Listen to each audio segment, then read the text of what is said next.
E ontem, né, poder reencontrar o pessoal e conhecer outros novos, gente, que bênção, né? Muito, muito bom. Então, eu agradeço, né, o Conselho da Igreja, a Comissão de Educação Cristã, né, os nossos anfitriões, gente? Isso, né, o Rony e a Vânia. Gente, como é bom, né? E hoje ainda conhecer mais a família aqui do Rony, gente, é bênção demais, né? Família na fé, tudo de bom. Então, hoje, pessoal, nós vamos falar sobre discipulado. E a gente olha assim, mas para que lado é isso, né? Como é que fica o discipulado em família? E talvez alguns aqui não tenham filhos ainda, ou alguns, os filhos já estão grandes, então para que eu vou ouvir isso? Fica atento, tem coisa para a gente aqui. Então, nesse emaranhado todo, a gente quer trabalhar sobre esse tema que tem a ver com todos nós. Quero, já que estamos falando de filhos, né, família, essa aqui é a minha família, apresentar aqui para vocês, né? Nós temos 2 filhas, um genro e um neto. Ô, gente, vó quando fala de neto, terrível. É uma coisa, né? Quem falou esses dias, acho que foi, Vânia comentou que prepare-se para ser o quê, Vânia? Clube das retardadas. Você fica assim, ó. É verdade. Gente, é bênção demais. Bom, então tá aqui, né? Elisa, Alice, Mateus e Noah, né? E o meu digníssimo marido. Deus nos tem dado a graça de, mesmo distantes, né? A gente é ninho vazio, nossa caçula mora em Viçosa, onde estuda, nossa mais velha, casada, mora em Belo Horizonte. Mas é bênção, a gente tem uma família. Bom, eu quero deixar 2 recadinhos logo de início para vocês. O primeiro ali que tem aquela seta para baixo é o seguinte: baixe as suas expectativas. Aprendi isso há pouco tempo, num retiro de mulheres lá em Ponta Grossa. Achei muito interessante quando a palestrante falou isso, porque muitas vezes a gente vem assim, nossa, tal assunto, peraí, quero saber direitinho. A gente tem a ilusão de que agora eu ouvindo vai mudar. Gente, nós não somos assim. E também tem a outra ilusão, que aquela pessoa que está falando, também não é assim, gente. Nós temos, né, como casal, como pais, temos lutas, temos arrependimentos, temos momentos down, tristezas, também temos conquistas e vitórias, mas somos pessoas que lutam também, que não é fácil a gente criar filhos e discipulá-los, não é fácil a vida a 2, não é uma coisa que está tudo certo, não é assim. Então, baixa a expectativa, nós estamos juntos, estamos tudo no mesmo barco. A única diferença é que eu estudei antes, só isso, tá? E a outra é o espelho. Depois eu coloquei aquele ali, achei parecido com uma bandeja. Mas é um espelho, tá? Aquele espelho é para a gente fazer o seguinte: antes de pensarmos em discipular filhos, netos, temos que nos ver como discípulos de Cristo. Eu sou um discípulo, eu sou uma discípula de Cristo, porque de nada vai adiantar a gente pensar em discipular alguém se nós, primeiro, não somos discípulos. Então, vamos ficar com isso em mente. E quando eu penso em discipulado, já tem um tempinho, eu começo a pensar nessa figura. Desculpa o pessoal do agro, eu não sou muito chegada nisso, não entendo muito. A primeira vez que eu vi um boi assim, boi, prazer, eu tinha quase 19 anos, né? Quando eu vi o tal da canga, eu não conhecia isso, jugo, já tinha visto na Bíblia o tal do jugo, da desigual, Jesus fala para tomar o jugo, eu não sabia, não tinha, então eu aprendi isso. E foi muito interessante começar a ver como é que é esse processo. Não me peçam para explicar muita coisa, só sei que você tem ali 2 elementos e que principalmente para o arado, segundo me foi falado na fazenda, precisa ser aquele mais experiente, aquele que sabe o caminho e sabe o ritmo. O outro vai aprender com esse. Eu estou certa, gente? Aprendi certo isso? Para o pessoal aí que já é das fazendas? Também não sabe não, pastor? Então, estamos juntos. Então, Ou seja, você tem alguém ali que sabe e o outro, não, mas eu vou caminhando do lado. Discipulado tem a ver com isso. Não é à toa que o próprio Senhor Jesus falou lá em Mateus, capítulo 11, versículo 28. Tomem sobre vocês o meu jugo e aprendam de mim, porque sou manso e humilde de coração, e vocês acharão descanso para a sua alma. Porque o meu jugo é suave e o meu fardo é leve. Gente, carregamos como pais tantos fardos, não é verdade? E vamos combinar aqui, mulher tem mania de carregar mais fardo, não é não? A gente se sente culpada fácil. E o Senhor está falando, olha, eu não quero, não é responsabilidade sua carregar esse fardo. Esse peso não é não, olha, pega o meu. Eu carrego o pesado, toma o meu, porque o meu é leve. E aprendam de mim. Então, para mim ficou muito essa ideia ali, assim, olha, aprenda, é do lado. Então, por isso que eu gosto da palavra discipulado. Discipulado é estar ao lado. Aí você pensa, mas meus filhos não estão mais em casa. Mas ainda tem discipulado, não está lado geograficamente, mas está aqui. É uma tarefa que não acaba. Eu tive uma professora que ela tinha decidido não ter filhos. E aí lá naquela amizade e tal, e ela falou assim, não posso ser mãe. Aí eu pensei que fosse uma questão física. Ela falou, não, é porque eu não posso ser uma coisa da qual eu não tiro férias. A gente não tira férias de ser mãe nunca, nem de ser pai. Nem de ser filho também, né? Não tem isso. Então, o discipulado é estar ao lado. E é muito claro que no discipulado, para você formar o caráter de Cristo na vida dos seus filhos e no filho dos filhos, a gente precisa fazer o que a Escritura manda, ensinar as Escrituras para os nossos filhos. Não é opcional. Para a família cristã, ensinar as Escrituras é algo que é uma ordem. Vamos ver alguns versículos. Deuteronômio 4:9. Tão somente tenham cuidado e guardem bem a sua alma, para que vocês não esqueçam daquelas coisas que os seus olhos têm visto, e elas não se afastem do seu coração todos os dias da sua vida. Vocês também contarão isso aos seus filhos e aos filhos dos seus filhos. Vovô e vovó, estamos aqui, hein? Nós estamos aqui. É tarefa nossa contar aos filhos e aos filhos dos filhos. O outro texto que é bem conhecido, principalmente no mês de maio. Deuteronômio capítulo 6. Estas palavras que hoje te ordeno estarão no teu coração. Então, primeiro ao espelho. Primeiro, eu vou falar, antes tem que estar em mim. Você as inculcará a seus filhos, e delas falarás quando estiver sentado em sua casa, andando pelo caminho, ao deitar-se e ao levantar-se. Também deve amarrá-las como um sinal na sua mão, e elas lhe serão por frontal entre os olhos, e vocês as escreverá nos umbrais da sua casa e da sua porta. Interessante que a palavra inculcar, ela dá aquela ideia de repetição, igual quando você vai afiar uma faca. Vai e volta, vai e volta. A gente quer afiar a mente dos nossos filhos, a gente precisa da repetição, vai e volta. Repetição com prática. Você não afia uma faca para deixar ela simplesmente dentro da gaveta, a primeira gaveta ali embaixo da pia. Você não faz isso, você afia para usar. Então a palavra também inculcar tem a ideia de aplicar para viver. Eu não quero que meus filhos simplesmente saibam, mas vivam a palavra de Deus. O texto que o nosso irmão leu hoje,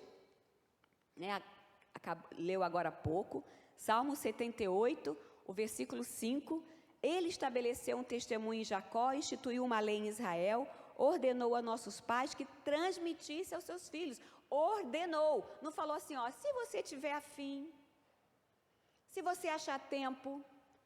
Não, ele ordenou para transmitir. E Paulo também fala em Efésios capítulo 6, pais, não irritem seus filhos, mas criem-nos segundo a instrução e o conselho do Senhor. No Senhor. Não, do Senhor. Criem na instrução do Senhor. Então, é a palavra que tem que estar ali. Tudo que você vai viver com o seu filho tem que estar permeado pela palavra, pela graça de Deus.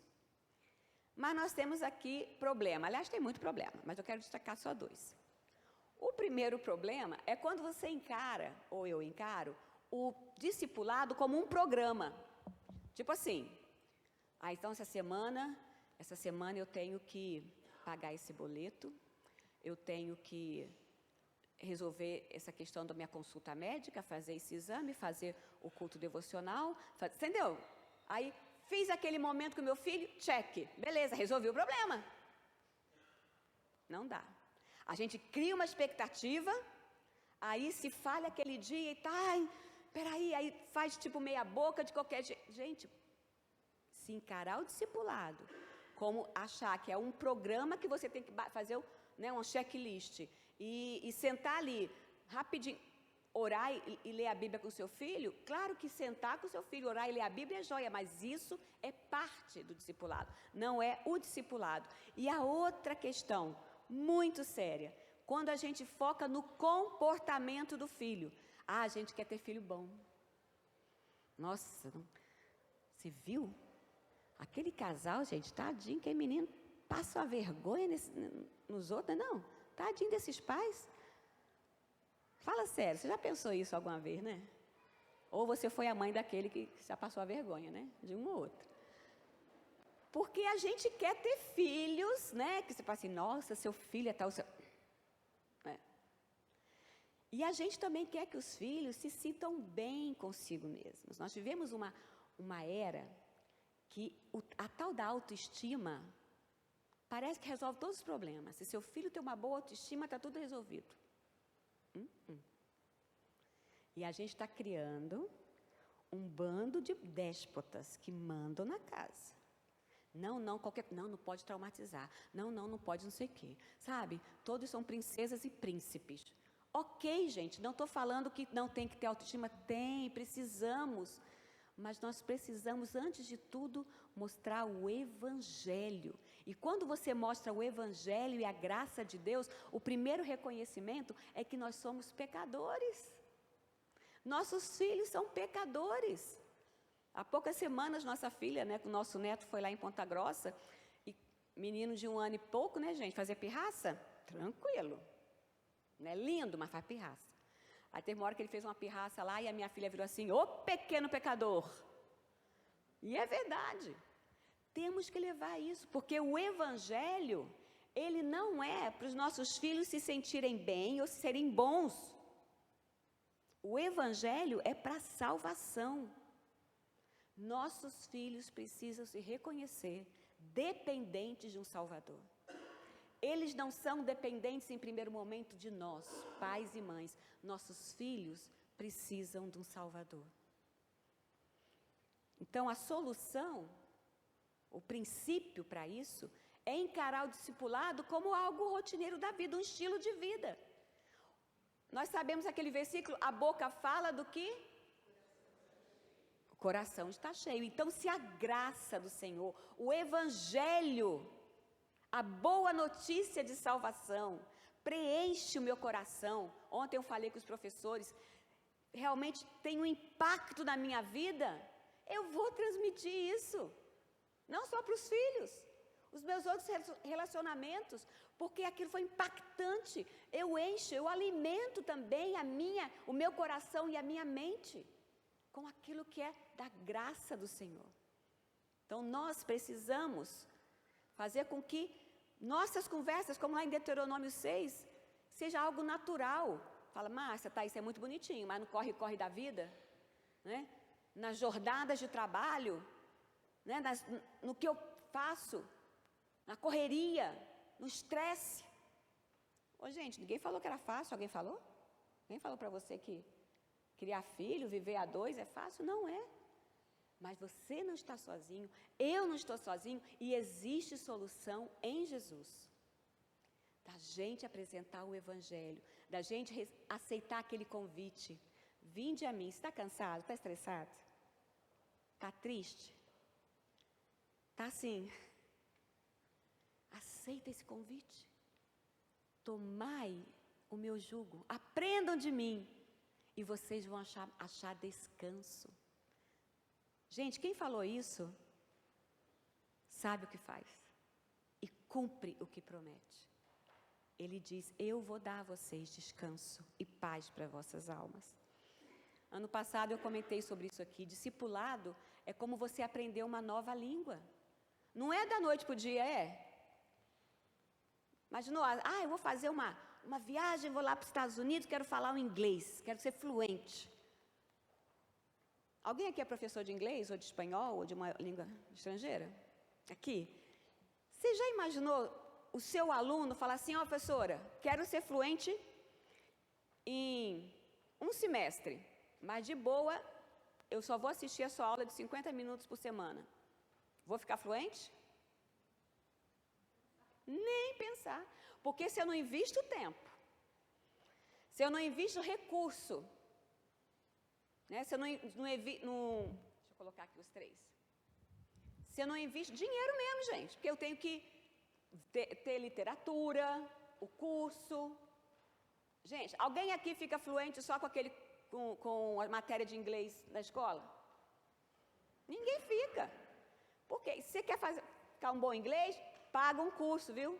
Online que seja, mas você tem que ir lá, tem que ter investimento e prática. Não adianta só aqueles 50 minutos com a teacher, né? Não adianta. Olha aqui meu inglês da teacher. Eu tenho que praticar, eu tenho que ouvir, eu tenho que estar ali, ó. Então, nós pais precisamos ter filhos fluentes, mas não é simplesmente em outra língua. Precisamos criar filhos fluentes no relacionamento com Deus, voltados para o que é eterno, para o que vai ter efeito na eternidade.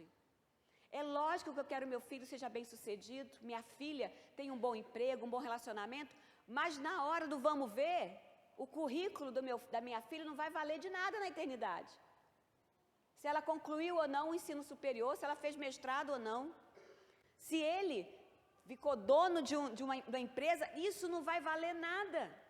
O que vai valer na eternidade é se tem um relacionamento com Deus, se a sua vida realmente é vivida da forma como agrada ao Senhor, se o Jesus fez a diferença.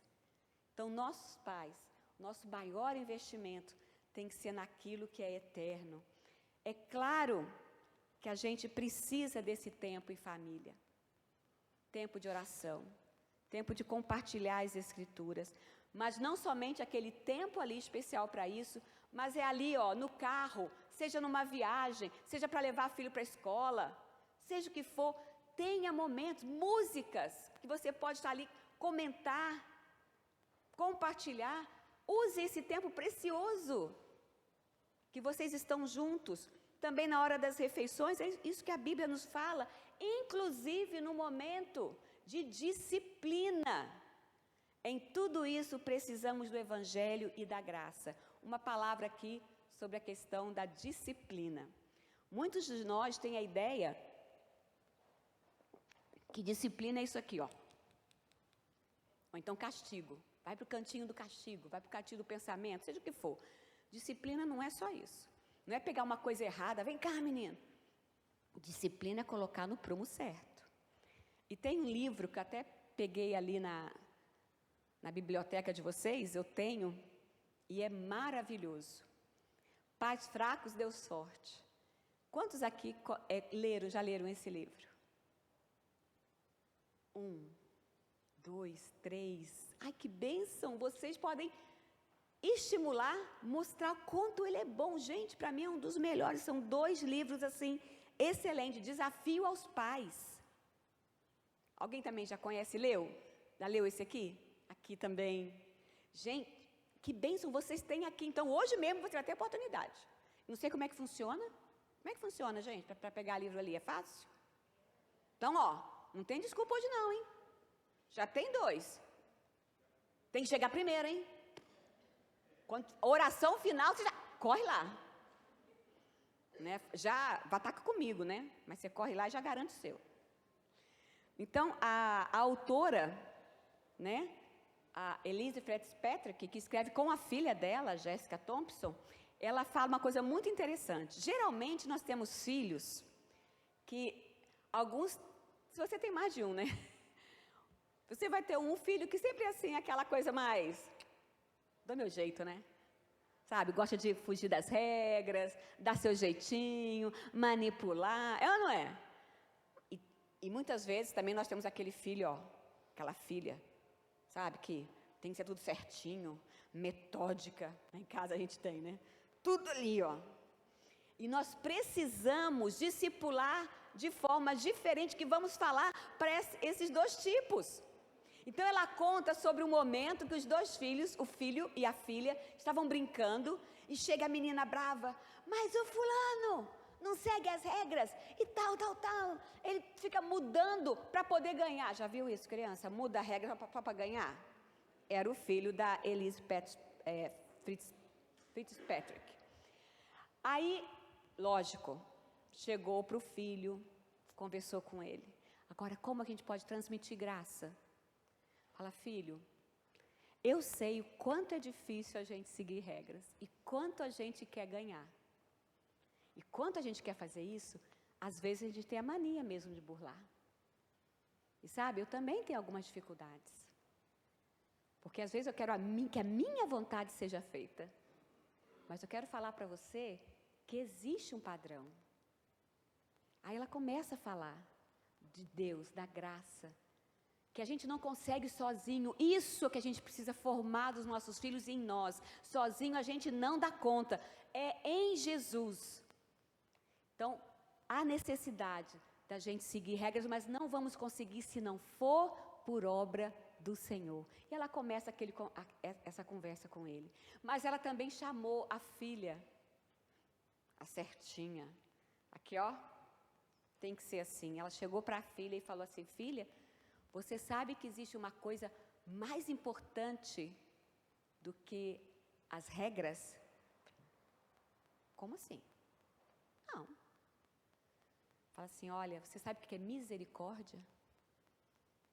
Aí ela fala do amor de Deus.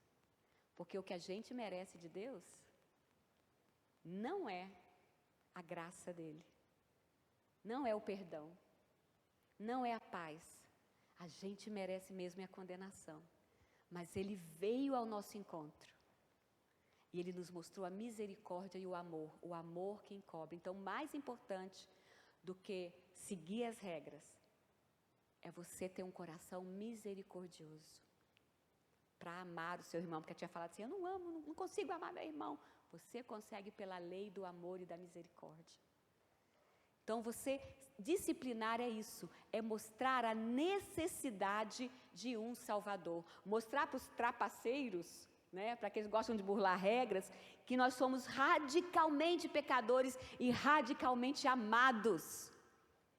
E mostrar também para os nossos fariseus e fariseias que a misericórdia é mais importante que a lei. Em outro momento, essa autora também comenta que ela, querendo mostrar aos filhos sobre essa questão da nossa pecaminosidade latente, ela está lá conversando com eles sobre os 10 mandamentos. E os meninos já sabiam escrever, então eles escreveram os mandamentos. E cada um, eles tiveram que olhar assim, ó, não terás outros deuses diante de mim. Cumpro isso. E começar a ver que, na verdade, nós descumprimos. E eles assinavam o nome embaixo de cada mandamento. Tipo assim, olha, está aqui. Isso é para mim, mas eu não cumpro, estou assinando. Estou assinando aqui, ó. Esse mandamento não é para qualquer um, não.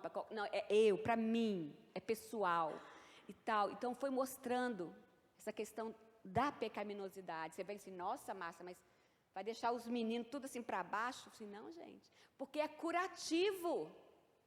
Quando você aponta e a pessoa se reconhece, realmente fala, é independente do Salvador.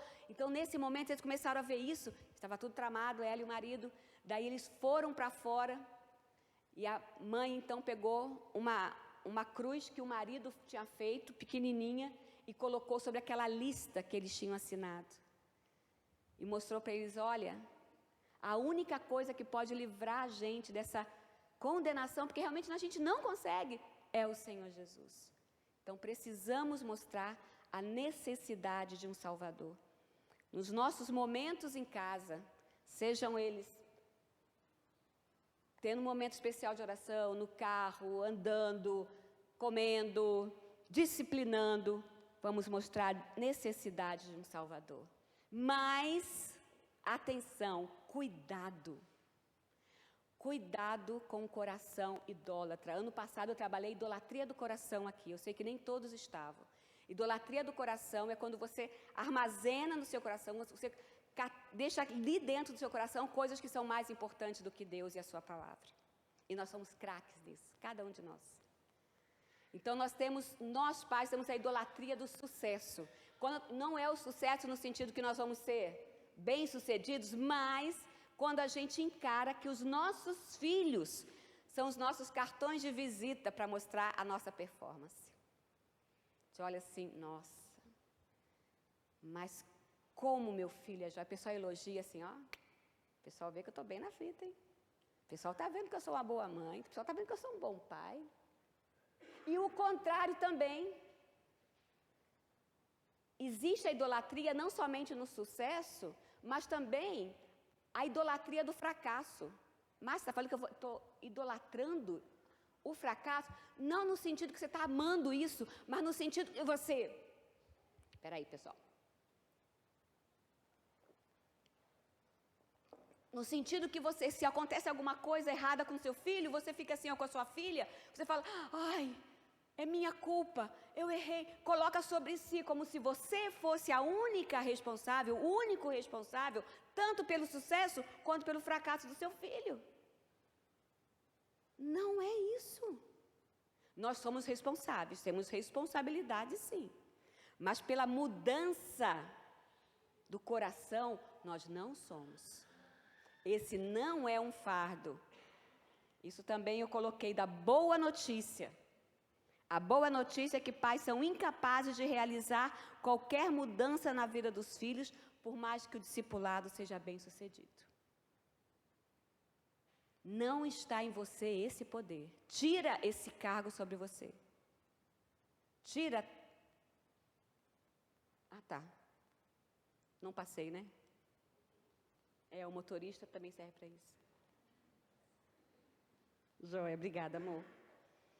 Tira esse fardo de você achar que, se meu filho ainda não teve o encontro com o Senhor, se a minha filha ainda anda em outros caminhos, ai, Senhor, eu não posso, sabe, eu sou um fracasso. Para com isso. O que o Senhor requer de você é fidelidade a Ele. Ele não requer de você uma performance perfeita. Tire essa culpa. O Senhor Jesus já levou a culpa sobre o madeiro. Nossa, quando falo madeiro aqui, eu penso em comida.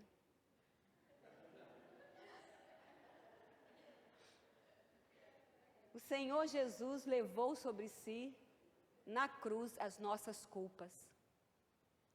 Se eu acho que é a minha força que faz com que meu filho seja bem-sucedido, ou é a minha força, ou a minha falta dela, que fez meu filho não ser bem-sucedido, ou a minha filha, eu estou idolatrando, eu estou me colocando no centro.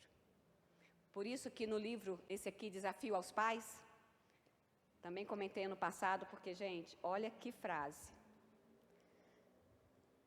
Foi. Ciente de que a mudança em seus filhos é um fardo que você jamais seria capaz de carregar, Deus levou esse fardo em seu lugar, quando enviou o seu filho para ser autor da transformação pessoal duradoura. O fardo que resultou na sua morte nos liberta como pais e traz nova vida aos nossos filhos. Essas são boas novas de fato. Gente, entrega para o Senhor. A gente tem mania de dizer, entreguei para Deus. Às vezes você fala isso, não entregou foi nada. Você ainda acha que a sua performance é que vai fazer a diferença. É o Senhor. Aí você pensa assim, né, como bom brasileiro que somos. Se depende de Deus, por que eu tenho que me esforçar então? No final é Ele que vai fazer tudo. É igual aquele pessoal que fala de predestinação, para que eu vou evangelizar se Deus já tem seus escolhidos? Não é desse jeito. Porque nós temos a tendência de associar trabalho, se eu fiz, eu vou receber, não é? Eu trabalhei o mês inteiro, vou receber o salário. Eu estudei bastante, quero nota boa na prova. Não é? Você tem isso, que eu fiz isso, vou receber a recompensa. Mas não é assim com relação ao que Deus nos ordena. Com relação ao trabalho, não é porque não, eu vou fazer. Ou então, por exemplo, Provérbio 22:6, ensina a criança no caminho que deve andar, e ainda quando for velho, não desviará dele. Aí você vem, poxa vida, Senhor, mas eu ensinei o caminho, no caminho, e meu filho ou minha filha desviou. Peraí, o Senhor não está cumprindo, eu fiz a minha parte. Gente, não é assim que funciona. Não é assim que funciona. Esse negócio, faça a sua parte que eu vou te ajudar, isso não está na Bíblia não, hein? Isso não é desse jeito. Porque todo o trabalho é dele. Nós temos responsabilidade sim, mas tem coisa que o departamento é dele. A administração é com ele, o nosso departamento é propaganda, é falar, é viver. Mas a transformação no coração dos nossos filhos é dele. Mas não vamos deixar de fazer. Olha o que... Oi? Ah, joia, amor. Fala aqui.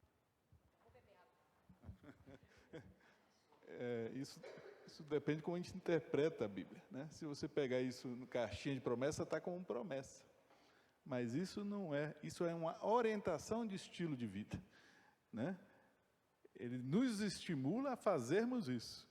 E a expectativa é que isso dê certo, mas não é a promessa. Porque quando você fala assim, ó Deus, eu fiz e meu filho se converteu, quem é culpado? Deus. Então você tira a sua culpa. Mas ele está falando assim, eu quero que você faça assim. A conversão do seu filho é trabalho meu, mas o seu trabalho é criar seu filho na lei do Senhor. Isso tem a ver, pessoal, com interpretação bíblica. Não vamos entrar muito nesse ponto aqui, né? Isso a gente deixa para os pastores. Mas é a questão de você ver literatura. Provérbios é literatura de sabedoria. Então, quando ali fala, alguns provérbios que comentam sobre o justo não vai passar necessidade, fala, mas tem gente justo que passa perseguição, como é que é isso? Ali é uma orientação, tá? Não é promessa, não é como uma literatura, por exemplo, de cartas de Paulo, que são doutrinárias, ou a literatura de profecias, né? Isso é diferente, mas é joia de comentar. Olha o que ela comenta, a Elise, ela... Opa! Joia. Nós não estamos trabalhando porque queremos receber uma recompensa. Estou falando aquele trabalho, recompensa lá, né? Nós não trabalhamos para ganhar a bênção de Deus. Trabalhamos porque já temos isso. Se você reconhece que Ele é o seu único Salvador e se você entregou sua vida a Ele, você entende que você já tem a bênção dEle. Trabalhamos porque já temos isso. Trabalhamos porque Ele ordenou que trabalhássemos. E trabalhamos porque Ele pode usar os nossos esforços na criação como meio de chamar nossos filhos a Ele. Mas nunca devemos trabalhar porque pensamos que o nosso trabalho, em última análise, vai transformar nossos filhos. Nós precisamos nos livrar desse fardo, ou então dessa idolatria, que o sucesso ou o fracasso deles está nas minhas mãos. Vou trabalhar, vou fazer o que a palavra de Deus diz, mas confiando que é o Senhor que vai agir. E apresentar as Escrituras, aqui especialmente com relação às crianças, apresentar não as histórias bíblicas com heróis e vilões. Então, seja como Davi, seja como Daniel, seja tal, não sei o quê. Ou então, não seja como fulano. Gente, não é para a gente ficar colocando padrões de comportamento. É para trabalhar ali o coração. Para trabalhar a necessidade de um Salvador. Porque se Davi foi forte, foi corajoso, se Daniel foi corajoso, é porque foi o Senhor que trabalhou por eles. Uma coisa interessante, a semana passada lá no congresso, né, eu dei um seminário sobre discipulado, e um participante falou uma coisa que ficou no meu coração. Ele compartilhou sobre essa questão de você, quando for elogiar um filho, por exemplo, você chega para ele e fala assim, nossa, que bom, desde pequenininho, tirou uma nota boa na prova, que bom, né? Que bom que o Senhor te ajudou. Nossa, fui aprovado no Enem. Que bom, o Senhor te deu essa vitória. Você colocar no Senhor. Porque nós somos dependentes dEle. O trabalho é com Ele. Ele é o centro. Esses personagens conseguiram tantas coisas, conquistaram tantas coisas, mas porque o Senhor era o centro. Tudo convergiu para o Senhor Jesus. E é importante, gente, aqui uma palavra, principalmente se você tem filhos já na adolescência, na juventude, ensine seus filhos que ele sofrerá calúnias e perseguição por ser fiel a Deus. John Piper, no seu site Desiring God, ele fala sobre isso. Ele fala algumas coisas que precisamos pontuar. Pontue para o seu filho. Primeiro, coloque o sofrimento em seu devido lugar. O sofrimento é causado pela queda. Todos sofrem, até a natureza sofre. Paulo fala isso em Romanos 8. Até a natureza sofre.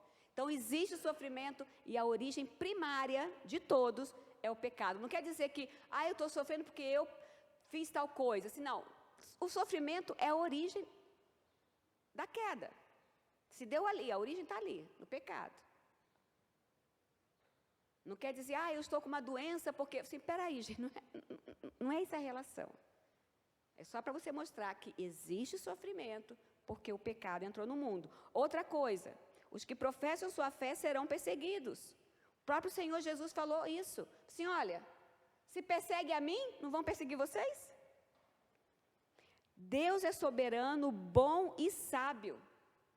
Até as coisas que nós consideramos penosas, e são penosas mesmo, podem contribuir para o nosso bem. É ou não é? É possível isso? É possível sim, gente. Difícil às vezes não é sempre. Não, você está passando um perrengue, fala, mas aquilo vai te ensinar algo. Romanos 8, 28, todas as coisas cooperam. Deus enviou seu Filho ao mundo para sofrer conosco. E por nós, nem o Senhor Jesus se livrou do sofrimento. Então, não é questão, assim, o que ele fez de errado? Não, o sofrimento que ele carregou foi o nosso. Deus consertará tudo e não deixará impune o malfeitor. Dê esperança para os seus filhos, para os seus netos. Tenha esperança também. O que acontece, o Senhor está no controle. E Ele te promete o descanso se você aceitar o convite dEle de entregar o seu fardo e receber o dEle. Ensine para o seu filho abnegação, paciência, amor sacrificial. E não é assim só do tempo, sabe? Seja feliz. A gente tem mania só de ensinar felicidade. Espera aí, gente. Tem sacrifício também. Mostre abnegação, mostre exemplos. Mostre exemplos na Bíblia de pessoas que foram abnegadas, pacientes, exemplos de personagens também da atualidade. Seja um exemplo também. Como que você se porta em meio ao sofrimento? Mostre também como o Senhor trabalha no seu coração. Coisas que você aprendeu, fala da sua história. Seja um exemplo para mostrar que mesmo no sofrimento, você não foi abandonado nem abandonada pelo Senhor. E, caminhando aqui para o final, tenha um tempo junto com os seus filhos, na idade que for, não é só com criança não. Tenha um tempo juntos. Prepare para ter esse tempo. Não estou falando aquela coisa, não, vou pegar um estudo, vou preparar assim. Gente, é coisa simples. Esteja junto com seus filhos ali. Leiam a palavra. Não estou falando de uma coisa de meia hora, nem de 20 minutos. Pode ser começar com 5. Mas seja constante. Tenha um momento com seus filhos. Onde você pode orar. Onde você pode louvar o Senhor. E onde você vai ler a palavra, a edificação. É simples. No final, você vai poder ter um QR Code que você vai, todas as dicas, não é o PowerPoint inteiro, mas todas as dicas que eu vou mostrar agora aqui, então vou passar rápido, porque você vai ter acesso, tá ok? Só alguns exemplos aqui. Alguns materiais que você pode ter, tá? Vou chamar a atenção desse material aqui, que é para crianças bem pequenininhas, que como você conta histórias bíblicas apontando para Jesus, para bebês, tá? Esse aqui, o grande livro de perguntas e respostas, para você ensinar o Pai Nosso, os 10 mandamentos, a criação que é de redenção, através de perguntas e atividades com criança. Muito legal. Outra coisa bacana, gente, tenha um memorial na sua casa, onde seus filhos e você mesmo possam olhar e falar, isso aqui me lembra uma bênção do Senhor. Isso aqui me lembra um princípio da palavra. Essa aqui é a nossa prateleira lá de casa.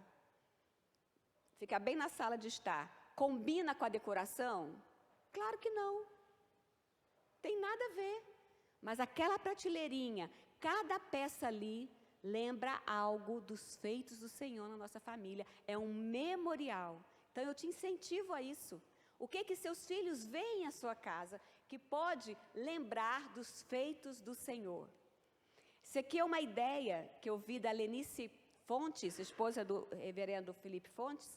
A Lenice fala de olha, um copinho com palito picolé, minha gente. Aí você escreve na parte de baixo alguns nomes. Aí eu pensei, nossa, pode até colorir? Coloca as pontinhas ali, olha. Então, de uma determinada cor, eu vou colocar pessoas da família. Outra cor, vou falar sobre missionários. Uma outra cor, sobre a liderança da igreja. Você pode inventar outras coisas. E você vai ter aquele momento de oração. Tira ali. E isso não é só com criança, não. Com qualquer idade dos seus filhos. Hoje nós vamos orar. Vamos pegar aqui os vermelhinhos. Sabe que é família, por exemplo. Você pode ter formas criativas de você apresentar a palavra. Gente, biografia missionárias para os nossos filhos adolescentes, como é bacana! Ou então livros de ficção cristã, como Crônicas de Nárnia. E esse último aqui, Isso Muda Tudo, um livro escrito por uma jovem de 18 anos, para adolescentes, que fala sobre o novo nascimento. Ou então, peraí, gente, mudei, volta aqui, volta, esqueci de falar do mural, né, passei aqui rápido. Isso aqui é muito bacana, gente, você ter um mural na sua casa, onde você pode pregar coisas que vai lembrar de você orar, alguma arte que os seus filhos fizeram, né, se for criança, então se você não tiver criança, beleza, motivos de oração, o que seus filhos, olha, mãe, pai, essa semana vou ter prova, ou então, olha, não tô bem, não tenho alegria para ler, então coloque ali os pedidos, ponha fotos, tenha algo visual, né? E aqui os livros que eu comentei, biografias missionárias, livros de ficção gospel não gosto desse termo, livro de ficção cristã, e Isso Muda Tudo, como eu falei. A Lenice Fonte, no Instagram dela, dá muitas outras dicas. E aqui, alguns perfis, não vou entrar aqui em detalhes para poder ver, né? Só quero chamar a atenção desse canal aqui, do Dr. Craig. Você pegar nesse canal dele, Craig Internacional, você pega a playlist de português. Ali você vai ter, gente, alguns vídeos, alguns são de palestra, a maioria de palestra dele, mas busca, por exemplo, argumento moral, argumento cosmológico, excelente para ajudar o seu filho a ter argumentos para defender a sua fé. São muito bons, são vídeos rapidinho, coisa de 4 minutos, mas muito joias. Então fica aí também essa dica. Estimule seu filho também a ter bons aplicativos no seu celular. Eu trabalho com adolescentes em São Mateus e esse aplicativo da Bíblia aqui é obrigação os meninos terem, porque ele funciona offline. Que eles podem usar na sala desde que esteja com o modo avião ativado, que aí a gente continua. E tem outros aqui. E esses livros para nós pais e também para os nossos filhos jovens. Criados para a Alegria, mostrei ano passado, é um livro que trata sobre a masculinidade e feminilidade. Não Podemos Nos Calar, é um livro que trata sobre a homossexualidade de uma forma bíblica e respeitosa, como nós devemos falar. E esses dois, excelente para os jovens. Teste da Fé é um livro que fala sobre o testemunho de 10 grandes cientistas. Grandes cientistas. Por exemplo, o primeiro diretor do projeto Genoma Mundial é um cristão. Uma das maiores astrônomas da NASA é cristã. E você vê ali o testemunho deles. Muito massa. Se você também quiser ler mais sobre a questão do discipulado de crianças, né, eu tenho alguns artigos no Ultimato Online, é só colocar Márcia Barbucci, Ultimato, e você vai ver alguns artigos sobre como incentivar a leitura da Bíblia, como incentivar o seu filho a ler a Bíblia sozinho, ok? Fica aí as dicas. Lembrando que você depois pode, daqui a pouco, baixar todo o QR Code. Gente, tudo isso são dicas, não para a gente pegar, então agora resolvi, vai estar tudo aqui. Não, calma, calma. Convido então, terminando agora, de você sondar o seu coração. Se você quer fazer diferença na sua família, ainda que, por exemplo, como Marcelo e eu, não temos nossos filhos mais perto de nós, mas ainda temos a responsabilidade do discipulado, de sermos pessoas que vão auxiliar, orientar os filhos e os filhos dos filhos. Olha que bênção. E você, Márcia, eu sou solteiro, eu não tenho filhos, mas o Senhor te dá pessoas que você vai orientar. Se disponha na mão dele e ele vai te dar pessoas. Porque todo discípulo do Senhor discipula outros. Então, sonda seu coração primeiro. Senhor, eu tenho sido seu discípulo. Eu realmente já me rendi. Ou eu te conheço só de ouvir falar. O que as pessoas falam sobre o Senhor, eu te conheço intimamente. A tua palavra faz parte. O meu coração está cheio do Senhor. Vamos ler esse versículo como uma oração, juntos, para o Senhor sondar, mas eu vou pedir, vamos ler 2 vezes, eu queria pedir primeiro os homens, para lerem. E só uma dica aqui, semana passada no nosso congresso, o Dr. Bick, ele falou muito sobre o papel do homem no lar cristão. Então, fica a dica, é só você acessar no YouTube o canal da Igreja Presbiteriana e assistir. A Joelina estava lá, né, Jo? Que palestras, minha gente. E eles chamam os homens à responsabilidade. Então, fica aqui a dica, homens. Gaste um tempo, invista um tempo nisso. Porque vocês são sacerdotes do lar. Então, eu vou pedir para os homens ficarem em pé e lerem esse versículo, por favor.